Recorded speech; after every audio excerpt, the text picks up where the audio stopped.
Hello there, welcome back to our channel. So today we are going to a famous place called Arashiyama. Now, to get there, we are going to take a tram.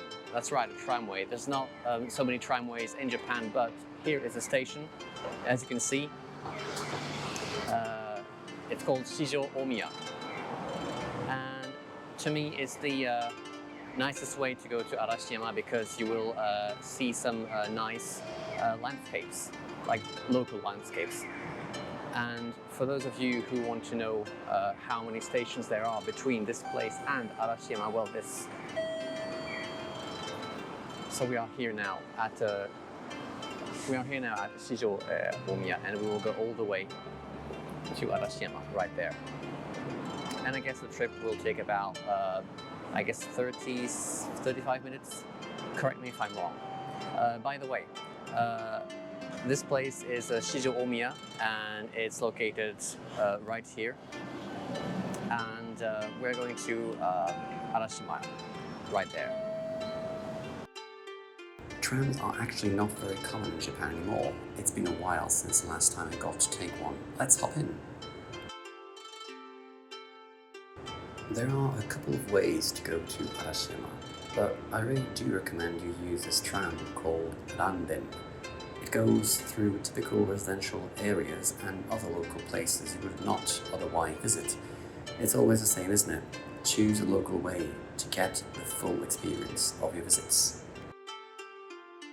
And so we have arrived at Arashiyama Station. Now, when you go off the train, the first thing you will probably see is this place, which actually is called Ashinoyu in Japanese, and it's basically a place to put your feet in warm water, basically to relieve yourself of stress, to de-stress basically. It's a nice thing to have that at the station.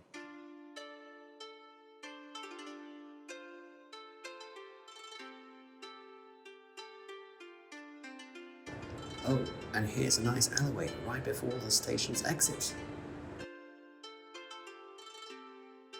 And so we have arrived at Arashiyama Station right behind me. And when you arrive here, you will see many typical Japanese shops and houses. And as you can see around me here on this side of the street, you have typical Japanese shops, delicacies. It is basically a place, a touristic place, even for Japanese people. And the moment you arrive here, you will see also many Japanese students, like high school students, because this is really a very nice spot to shop and to visit within Kyoto. We are now walking towards a more mountainous area. Take the road on your left when you exit the station. You can also ride rickshaws.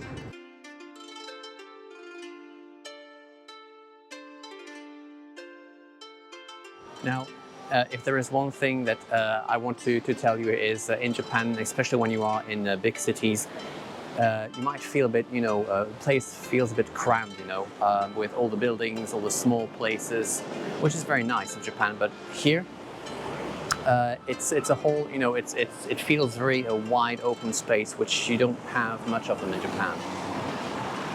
So, if you will, this is a nice contrast to what you will have experienced until this point in any Japanese city.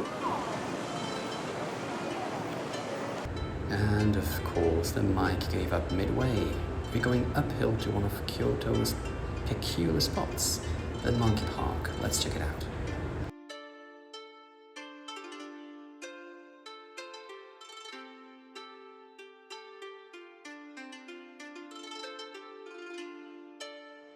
Right, guys, so the road until the Monkey Park actually is quite long before you after you enter the place. So be prepared and don't have shoes, just trainers, something, but not shoes. But the view though is nice.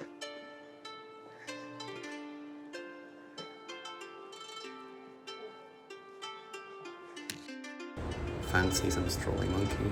They are completely free in this protected hilly area of Arashiyama. and on top of the hill there are just so many of them.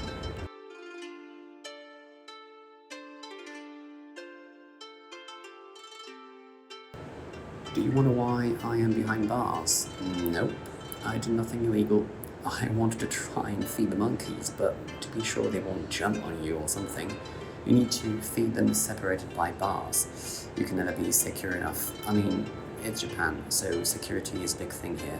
I think you can probably tell, but the big monkey there was sort of bossy with the others. He was just making sure he gets all the food, shouting at the others. I guess I know where humans come from now.